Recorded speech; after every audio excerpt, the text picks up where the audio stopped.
Bonjour, je suis Mia Mangolini des cours de cuisine italienne Cucina di Casa Mia à Paris. Je vous propose de préparer ensemble des taralli.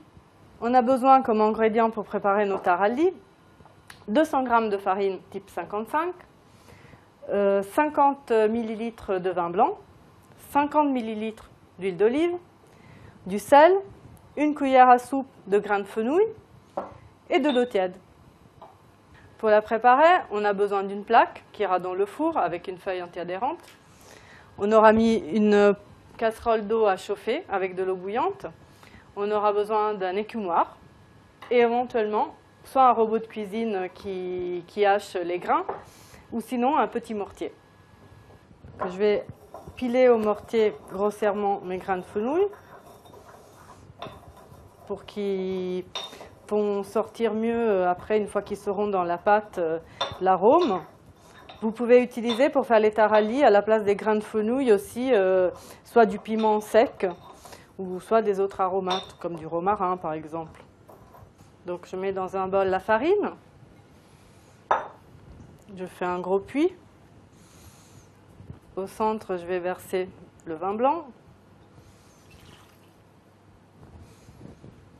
l'huile d'olive, un petit peu d'eau,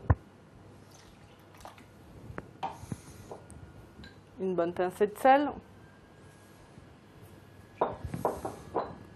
et les grains.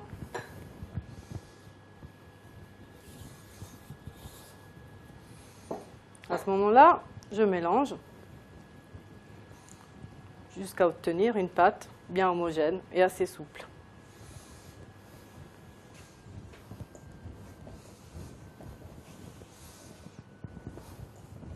Une fois que la pâte est bien homogène, il faut avoir une pâte bien souple, on va la filmer et la laisser reposer une demi-heure à température ambiante. Une fois que ma pâte est reposée au moins 30 minutes, je vais couper des petits morceaux et faire des serpents de environ 1 cm, 1,5 cm de diamètre.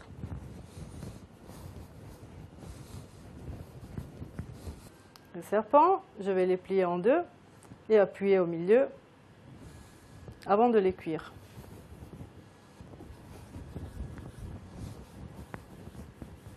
Donc une fois qu'ils sont façonnés, je les mets à cuire 1 minute dans l'eau bouillante. Une fois que je les ai fait bouillir pendant 1 minute, je les essore sur un torchon légèrement humide avec l'écumoire et après je les mets sur la plaque qui ira au four.